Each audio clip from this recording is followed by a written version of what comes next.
Hey, what's up guys? Danny from Danny Mac's Kitchen. Great to see you as always. I hope springtime is treating you guys well. It's been raining and pouring here for the past 7 days in New York, and seriously, it's like Atlantis, lost city of the sea. It's super depressing. So I hope wherever you guys are, it's much, much better weather for you guys. So the other day I'm talking to my good friend Jill, and she's like, Dan, I need to come up with a recipe for me and my family that's fast, it has to have few ingredients, and it has to be economical. And I'm like, okay, chill out. Yeah, I can totally do that for you, Jill. Absolutely, anything for you. And that's exactly what I've done, but not just for her, but for you guys that bust your ass at work 7, 8, 9, 10 hours a day. You come home, you need to put food on the table for your family, and it's got to be easy, economical, and fast. So that's what I've done for you guys. I'm going to show you how to make awesome roasted stuffed pork chops. We're going to stuff it with Fontina Cheese, some prosciutto, and we're going to make an awesome whole grain mustard glaze to go on top of that. It is brilliant.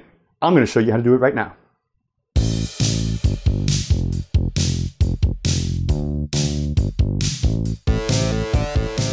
So I'm working with 1-inch pork chops. You don't want to go any smaller than that because it's just really not going to work. Most supermarkets carry these in 1-inch, so definitely look for that. Now I'm going to make an incision right in the middle of it, okay? And I'm going to push it in. Make sure you have a really sharp knife. Now I'm going to start cutting on the inside. I'm not actually making a huge incision because that's not what we want. So I'm actually moving the knife around a little bit like that, kind of like creating like a pocket, if you will. So I'm going to come on the other side, do that. The reason you don't want this hole too big is because when we stuff it with the cheese, if it's too big, it's just all going to melt right out of it. So you should be able to move the knife freely around in there just like that. I have some beautiful sliced prosciutto di Parma, which I purchased already sliced very, very thin. And I'm using Fontina cheese, which is cut into a 1-ounce portion. This is about 1.5 inches by 1/2 inch. And basically, I'm just gonna start wrapping the prosciutto right around the cheese. Just like that. I'm kind of just gonna like squeeze it in. So let's just do one more together, just to make sure you got that down right. I mean, it's not rocket science. Okay, cheese, roll it up. Just like that, perfect. And then set them aside. Okay, so let's stuff our chop. I have our big prosciutto wrapped cheese, and I have our small little hole here, and you're saying to yourself, how are you gonna fit this big thing into this little hole? Well, a lot of pushing, and a lot of squeezing. So just kind of like thin it out, just start pushing it into the hole. Remember that there is a big pocket in here that this cheese stick will fit into. So push, push, push, push. And then once it's all in there, just pat it down with the palm of your hand, get it nice and even so it cooks evenly. Awesome, guys. Let's throw together a really awesome, super tasty glaze for our pork chop. I'm gonna do about 4 tablespoons of whole grain mustard. Okay. I have a lot of fresh sage that I've chopped up. Put that right in there. I'm gonna add about 4 to 5 ounces of honey. And yes, it did microwave it. That's why it's coming out so easily. So you can do the same if you like. Real simply, just mix all these ingredients together.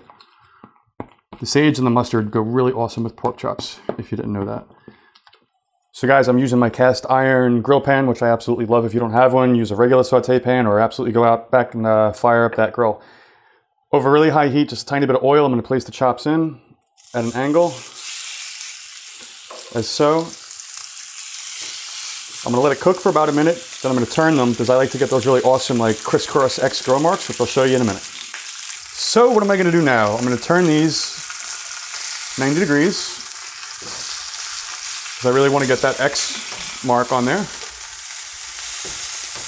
And I'm just gonna let this go for another minute. Let's flip these guys over, see what we're looking like. Beautiful.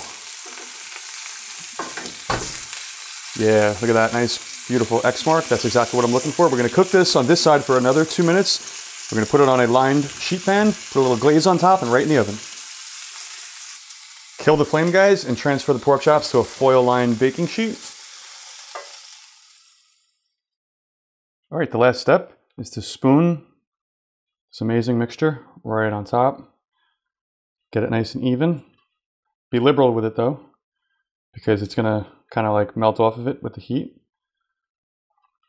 And we have plenty extra for later when we pull it out of the oven to put on top.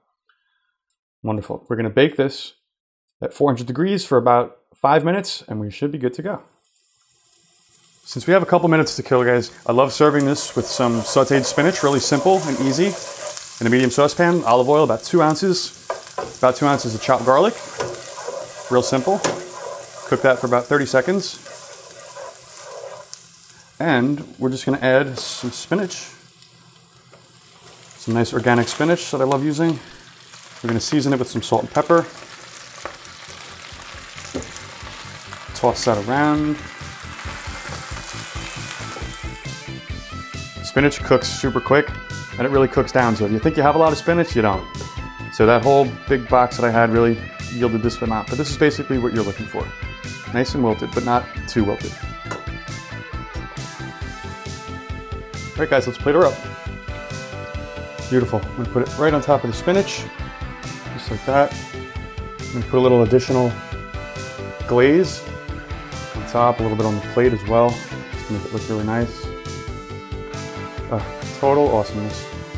And I grabbed a snippet of fresh sage from my garden, and we're just gonna use that as a beautiful, nice little garnish. Loving it. Enjoy, guys.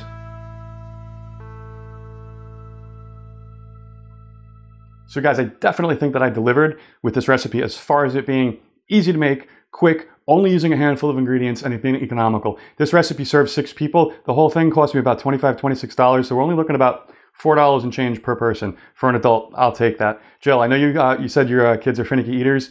They're picky and sometimes you have to make multiple dinners. Hopefully this recipe will do right by them. You'll have to let me know. If you have any questions or comments about today's episode, please leave a comment below. I'll absolutely get back to you. Please share this with your friends and family. And if you haven't subscribed to the channel, please do so now for the best weekly video recipes. I always have so much fun with you guys. Till next time, Danny from Danny Mac's Kitchen.